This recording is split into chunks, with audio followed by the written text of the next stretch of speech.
Aujourd'hui, j'ai acheté, des gousses, d'ail. Donc je viens enlever la première opercule et je vais ensuite les planter donc dans des bacs surélevés. Donc ce sont des bacs, en métal que j'ai mis, l'année dernière.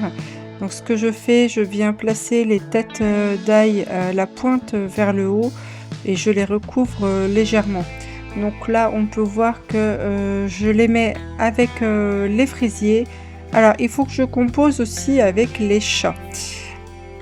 J'ai, mis un filet tout autour, de cette, zone de culture pour éviter que les poules ne viennent saccager, l'endroit. Mais il y a des chats qui arrivent encore, à passer et qui viennent, eh bien, faire leurs besoins dans mes bacs. Donc du coup, je suis obligée d'enlever régulièrement, les cadeaux faits par les chats. Donc ensuite, je vais tester, c'est la première année que je teste de semer des graines d'oignon.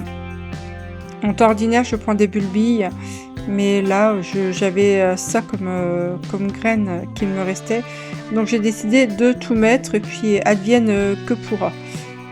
Ensuite, dans le potager clos, là où se trouve la mini-serre, je viens récolter toutes les dernières betteraves.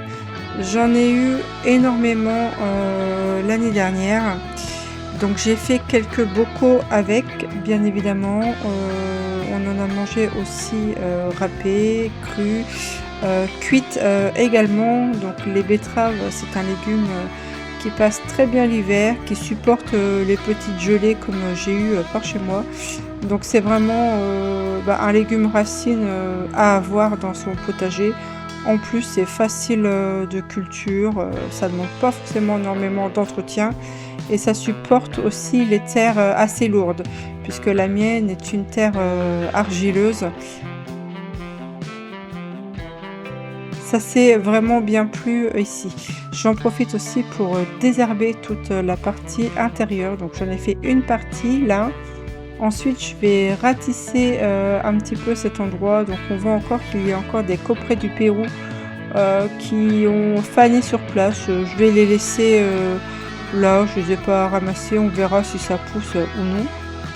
Ensuite, je vais venir épandre de la poudre de coquille d'œuf. Donc je garde tous mes œufs de mes poules de toute l'année que je viens ensuite mixer le plus finement possible et je l'utilise au potager. Et ensuite, eh bien, les nouvelles plantations arrivent.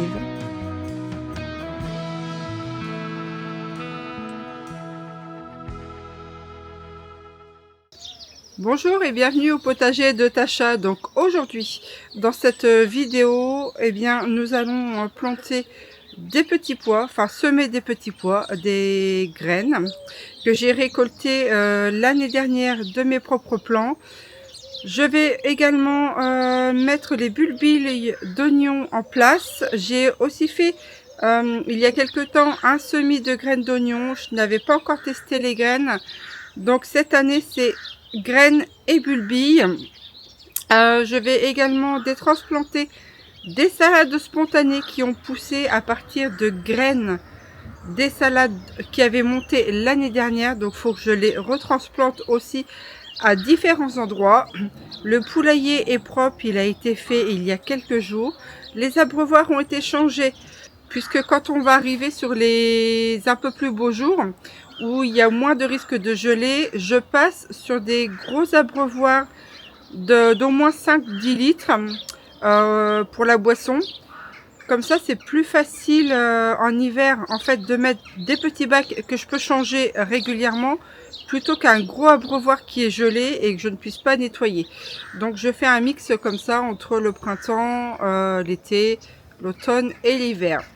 Donc voilà, je vais commencer par désherber un petit coin où j'ai planté des baies de mai l'année dernière, donc des petits arbrisseaux. J'espère qu'ils vont reprendre cette année. Donc ce coin-là va servir pour la plantation des petits pois.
Donc, alors là, j'ai semé les petits pois. Les graines étaient encore pas mal. Par contre, les graines de pois gourmands, alors celles de 2024 étaient hyper bien conservées. Par contre, celles de 2025, très mal conservées. Il y avait une différence des deux. Il y en a une qui avait du moisi. Donc du coup, j'ai tout mis, je me suis débarrassée de toutes les graines de 2024, de 2025. Là, le long de cette clôture ici, là, je vais planter des bambous de récup. Je vais mettre un filet autour, puisque le long de ce grillage-là, il va y avoir des nouvelles plantations. Et j'ai besoin de les protéger. Les oignons, j'avais commencé sur un des bacs là-bas au bout. Mais la terre, elle est vraiment trop argileuse, trop caillouteuse. Quand je plante, le bulbe, il ressort sur le gant. Enfin, c'est pas très agréable. Donc, il faudrait que je reconstruise un autre bac. Mais en enlevant tous les petits cailloux et en faisant de nouveau un mélange avec du terreau, de la terre et un peu de sable pour alléger cette terre qui est une catastrophe. Tellement elle est compacte et argileuse. Donc pour les légumes racines comme les oignons, là ça va être un peu... ce côté-là va pas être simple. Donc soit il faut que je trouve un côté par ici, ou soit il faut que, comme je vous disais, refaire un bac eh bien, en catastrophe. Il faut que je me dépêche de refaire ça avec une terre beaucoup plus meuble pour faciliter la plantation et l'implantation en fait de mes fameux bulbes. Bon, alors là, j'ai déjà planté quelques piquets, je vais en remettre. Et puis après, je mettrai le filet dessus.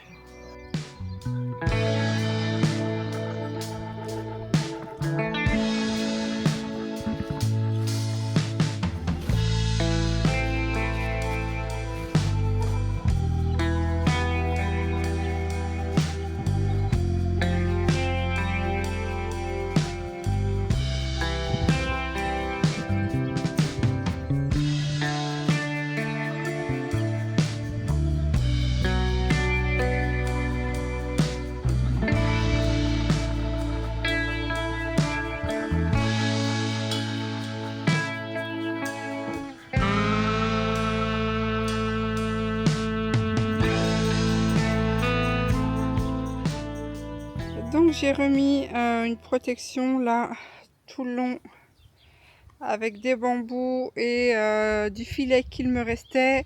Comme ça je vais pouvoir ici, là, pouvoir planter de nouvelles choses. Le romarin, je crois qu'il était en train d'être en fin de vie, donc du coup j'ai tout enlevé. J'ai repiqué des petits morceaux dedans en espérant qu'ils reprennent. Et puis j'en ai repiqué un peu ailleurs. On verra bien, c'est pas la saison des bouturages, mais j'ai retenté quand même. Hein. Donc voilà ce qui a été fait aujourd'hui. Donc voilà pour la session du potager d'aujourd'hui. Il va falloir vraiment que je vois à reconstruire le plus rapidement possible un bac avec le mélange de terre pour finir de planter les oignons.